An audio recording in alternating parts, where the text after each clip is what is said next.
ரஜீவன் ஜெயநந்திமூர்த்தி அவர்களே, இளங்குமரன் அவர்களே, அதே போன்று கல்வி செயலாளர் அவர்களே, பிரதம செயலாளர் அவர்களே, கல்வி பணிப்பாளர் உள்ளிட்ட அதே போன்று வருகை தந்திருக்கின்ற பெற்றோர்களே, ஏனைய கல்வி அதிகாரிகளே, அனைவருக்கும் எங்களுடைய பாடசாலை பிள்ளைகளே அனைவருக்கும் எனது வணக்கத்தை தெரிவித்துக் கொண்டு ஒரு சில வார்த்தைகளை உங்களோடு பரிமாறிக்கொண்டு செல்லலாம் என்று நான் பார்க்கிறோம்.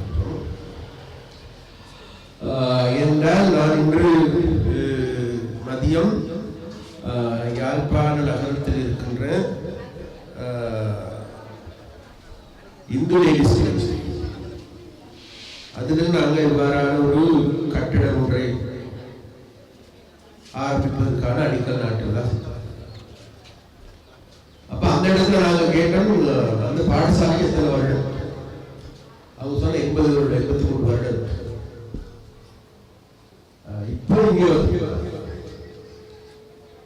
வந்து இங்க கேட்டா பிள்ளைங்க கேட்டா சொல்றாங்க இந்த பாடசாலை 100 வருடம். அப்ப 100 வருடத்தினுடைய பெருமையை ஏதோ 100 வருடங்களாக எங்களோட பாடசாலை இல்லை. ஆனா எங்களுடைய பாடசாலை பின்தங்கிய பாடசாலை.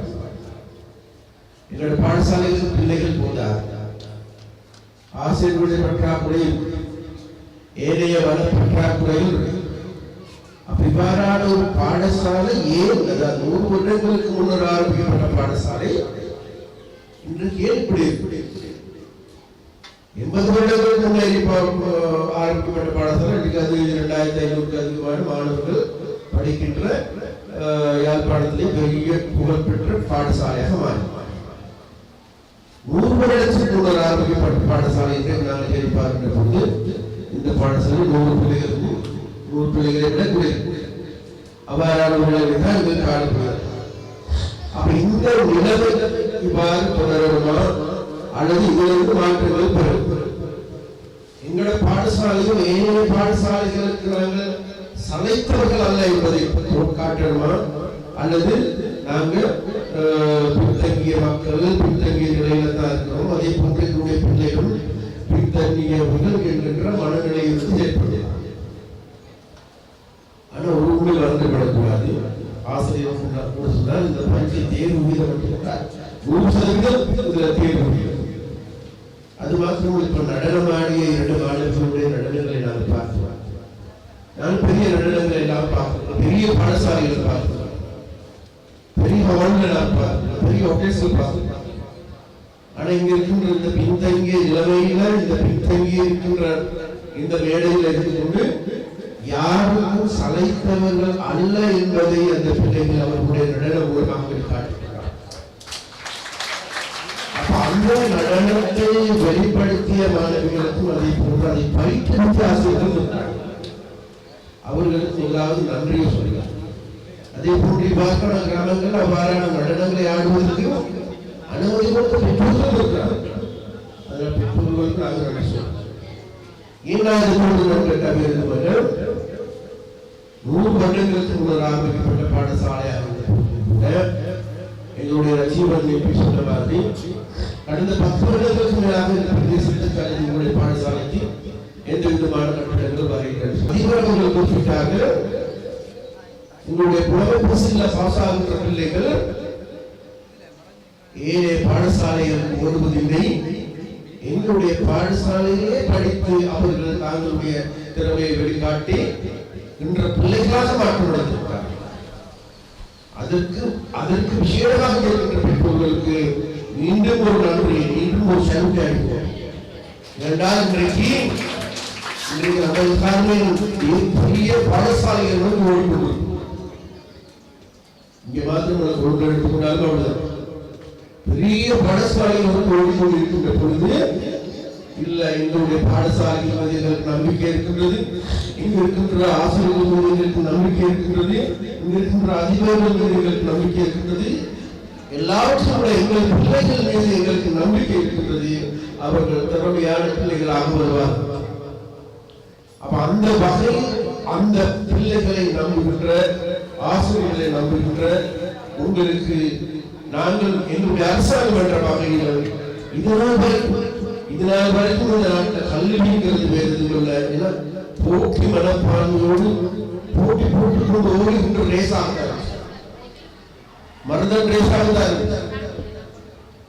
ஆரம்பத்தில் 3 வயசுல இருக்கிற பிள்ளையை நான் புலமை பரிசுகள் சேர்த்து அதிலிருந்து ஓடி ஓடி ஓடி ஓடி ஓடி ஓடி 13 வருடங்களுக்கு பிறகு நான்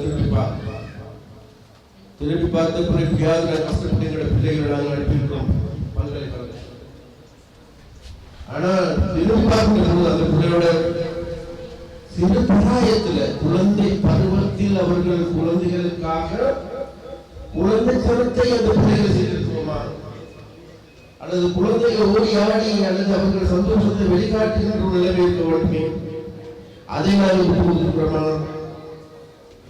5ஆம் வகுப்பு மறுபடியும் டியூஷன் எங்களோட பிள்ளை கிராமத்தில் ஓடிய பணி விளையாட்டுக்கான சந்தர்ப்பம் இருக்கிறோமா? இல்லை, எல்லாத்துக்கும் டியூஷன் டியூஷன் டியூஷன் சொல்லி எங்களுடைய பிள்ளைகள் சமூகத்தில் இந்த மாதிரியான கிராமங்கள், இந்த மாதிரியான அழகிய கிராமங்கள் இங்கிருக்கு ஓடைகள் எடுத்துக்கொண்டால் சரி, வயல்வெளிகள் எடுத்துக்கொண்டால் சரி, பூவெளிகள் எடுத்துக்கொண்டால் சரி, மர செடி குடிகள் எடுத்துக்கொண்டால் சரி, இவைகள் அனைத்தையும் நேசிக்கின்ற பிள்ளைகளாக நாங்கள் மாற்றுகின்ற பெற்றோர்களாக மாற வேண்டிய தேவை. ஆனால் இன்றைய காலத்து பெற்றோர்கள் அப்படிங்கிற எது எக்கெடுகிட்டு போனாலும் பரவாயில்லை, என்ன பிள்ளை மாத்திரம் பாஸ் ஆகிட்டு மனநிலையிலிருந்து ஏற்படுகிறது. அதுக்கான காரணம் தான் இந்த கல்வி முறைங்கிறது மேற்கொள்ள போட்டியின் அடிப்படையில் இயங்குகின்ற கல்வி. அதனால பெற்றோர்களே எதிர்வரும் காலங்களில் இந்த டியூஷன்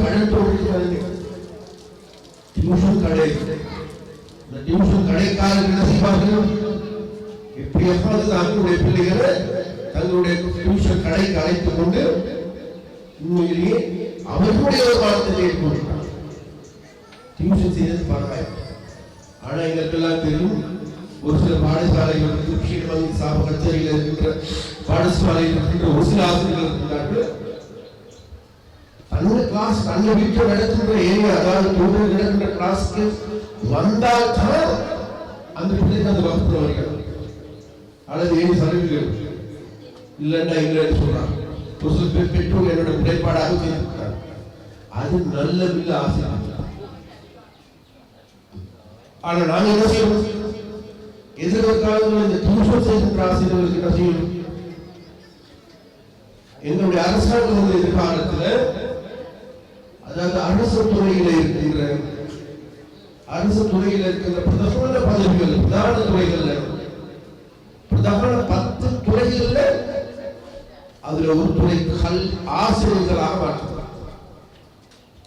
அதிக சம்பளம் பெறுகின்ற, அதிக சலுகைகளை பெறுகின்ற இவர்கள 10 துறைகளை நாங்கள் எடுத்துக்கொண்டால் அதில் ஒரு துறையாக கல்வித்துறையை மாற்றி மாற்றி ஏன்னா ஆசிரியர்களுக்கு பூர்ணமான சுதந்திரம் இருக்கு. அவர்கள் வேறு மென்டலி டோர்ச்சர், அதாவது உலகில் எந்த விதமான தாக்கங்கள் இருக்கிறார்.